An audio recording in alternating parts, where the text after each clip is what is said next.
Welcome back to Sometimes Love Isn't Enough, the Parenting Through Challenges podcast. I am your host, Angie Grant, and today I want to talk about this concept of being a highly sensitive parent. So, I know that there is a phrase or a concept about being a highly sensitive child, and maybe you have one at home. They're the child who can quickly seem to fly off the handle. They have big emotional responses to seemingly little things. They can be highly responsive to the needs of others. But how often do we think about this idea of being a highly sensitive parent? And when I say sensitive, I don't mean reactive. I know when I think about that phrase of a highly sensitive child, oftentimes I think people think about highly reactive kids who have big emotions. Everybody sees what a highly sensitive kiddo looks like, right? Or perhaps. But when I think about both child and parent, but today I want to talk about parent. I perhaps reactivity is part of it, but I often think when we're reactive, it's because we're dysregulated. What I want to talk about today is this concept of being a highly sensitive parent. And my take on that, what I see as the gifts that come with that, and also perhaps just a different lens to look at that through. So let's dig in. When I think about this concept of being a highly sensitive parent, I I think that, in our parenting role, I would say that many parents are highly sensitive to the needs of their kids, right? We know them, especially when we start to tap into our parenting instincts. When I think about where our society is at today, I think we've been so trained to not listen to our instincts and really trust an outer authority. I think about, I often think about this idea that, today in 2026, breastfeeding our kids is very common. But when I had my daughter 24 years ago, it, I don't even recall it being much of a suggestion. In fact, I feel like it was more strongly encouraged to use a formula, and I didn't question it. I had my own things to work through, my own discomforts with my own body. And so for a doctor to suggest to use an external formula, didn't even question it, didn't do any research, didn't really have a drive to understand. I was so conditioned to think that somebody outside of me knew better for my child than I did. And that theme continued when it came to seeking medical care for both of my kids or trying to understand my son's behaviors. I was so trained or conditioned, influenced to think that all of the answers that I needed were outside of me. But the real power in helping myself, helping my kids, understanding my kids really came when I started to shed that thought that the answers I needed were outside of me and really started to tap into my intuition. But that tapping into my intuition wasn't so easy, right? I didn't just wake up one day and say, like, oh, let's get rid of all that outside influence and tap into what I know. Because as humans, when we're taught from a very young age by, oftentimes well-meaning parents, but when we're taught from a young age to turn off our intuition, to not listen to it, to dim it, it can be hard to find it again. It can be hard to hear it, to know it, to understand it.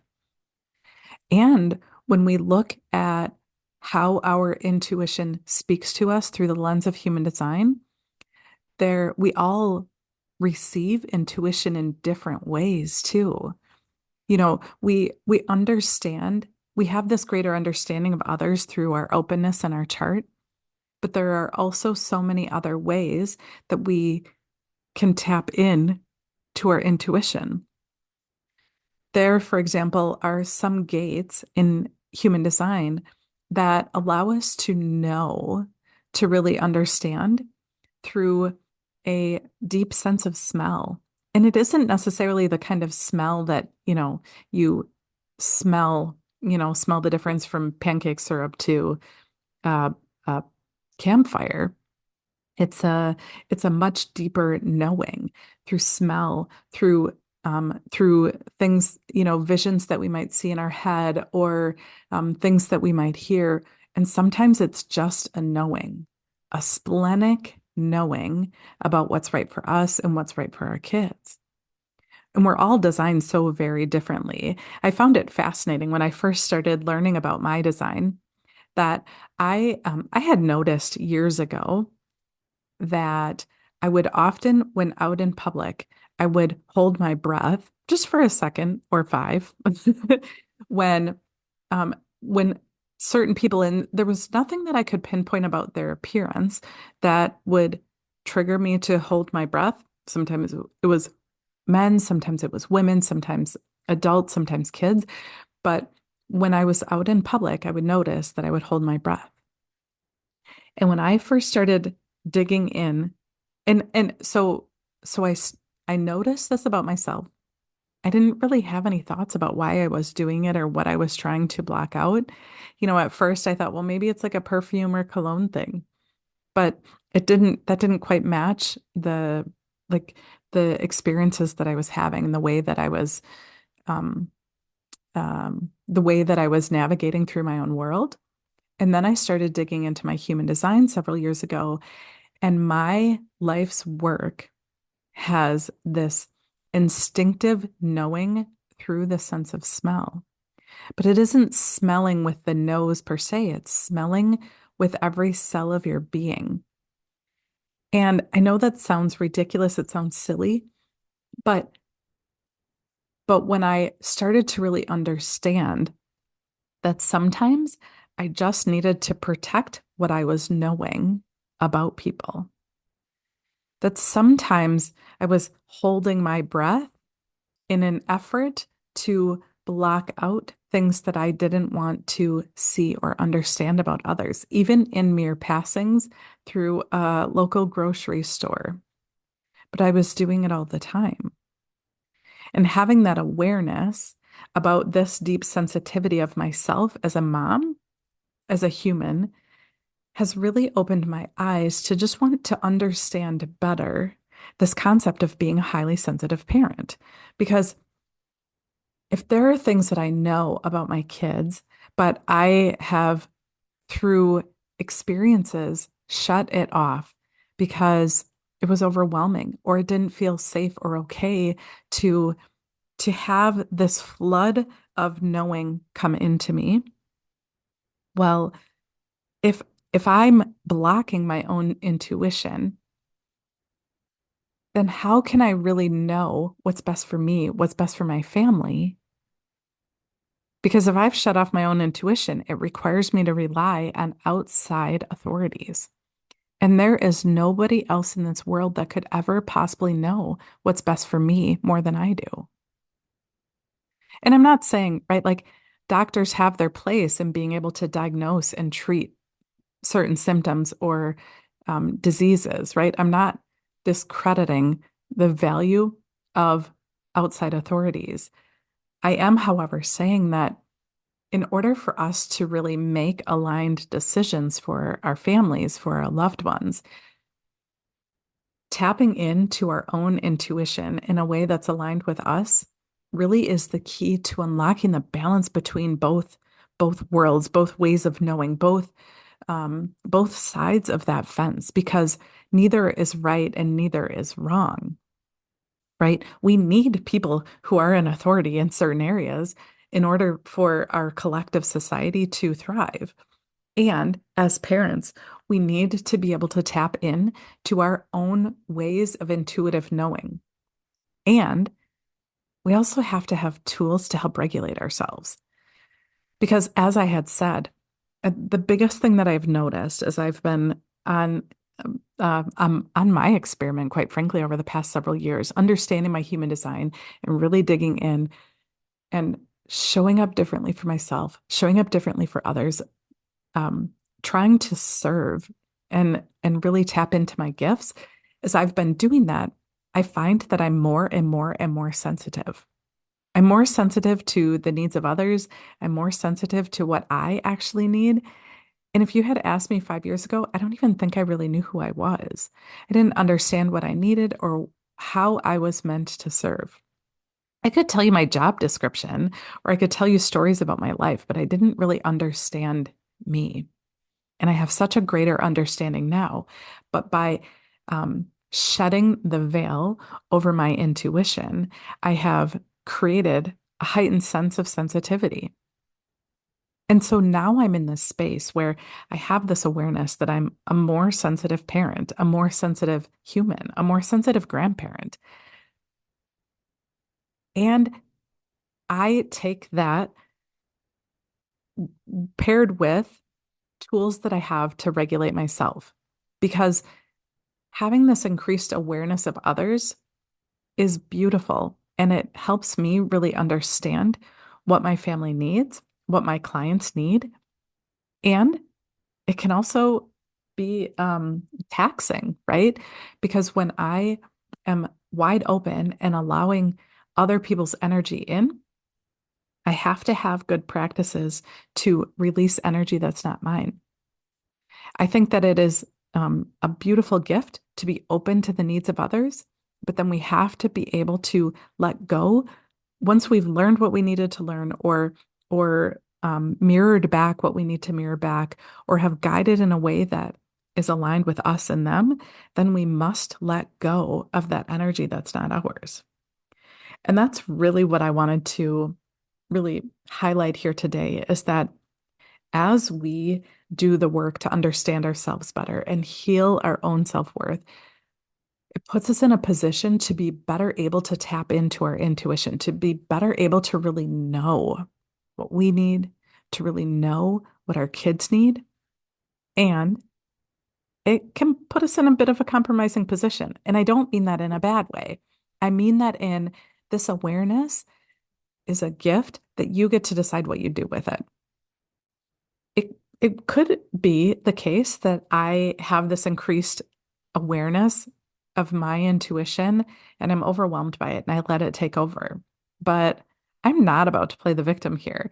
I want to empower myself to hold on to the pieces that I'm supposed to hold on to and let go of the rest. I use EFT tapping to do that. I know there are so many other practices out there. EMDR is a beautiful way to shed old stories, Reiki, massage. I think I've even heard of some other practices more recently that I'm curious to look into. And uh, body work, right? Using body work, using breath work to help release that energy is just such a beautiful way to then create more space and more safety as you are tapping into your intuition and understanding your role as a highly sensitive parent. It doesn't have to be a bad thing. It doesn't even have to be a scary thing. When when we have the right tools to really embrace who we are and to step up in a way that helps us create safe space for our kids who we love so much, our kids who we can deeply feel their feelings and experience what they're going through, and then release what isn't ours so we can continue to create space and not in a draining way but in an empowering way that helps us to show up the way that we need to for our kids. So, my practical takeaway for you, I realized in my last episode, I did not give you anything practical to take away. It was purely a story, my story that I wanted to share with you. But today, my my takeaway for you is if you identify as a highly sensitive parent, I encourage you to dig into your human design to really have a deeper understanding about what that means for you. Because when we know what specifically that energy is that is creating this maybe shift in the way that we show up, creating a shift in the way that we interact with our most important relationships, it gives us power. It gives us power to understand and make decisions. And my second piece to that is use a tool like EFT tapping to continuously on a daily basis shed the energy that's not yours. Don't hold on to it because that creates a space where you're highly sensitive, you're pulling in everybody's energy and you're letting it sit in your space. But it isn't your energy to hold. It's your energy to learn from and then create space for the next energy to learn from. And so using tools like EFT tapping, I would love to help you with that. Check out my YouTube channel where we tap every few days on energy. We use EFT tapping to tap through energy that you're experiencing. And and I do offer one-on-one targeted sessions to help you really work through what you're holding on to, your past traumas, the things you're experiencing now, because I think that society needs us to really shift.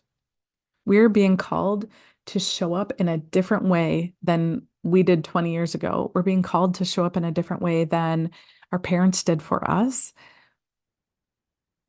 because it's what our kids need. It's what we see happening in our schools, in our society as things are shifting in a big, crazy way right now. We have to show up differently. And that isn't a burden. It isn't a burden at all. It is an invitation to empower you to see that there are tools that you can use to help you create space for yourself and those you love most. So that's where we're going to end today is an invitation to start healing, to shed energy that isn't yours, and to really step in fully to being a highly sensitive parent because your kids need you to. So that's all. We will chat soon.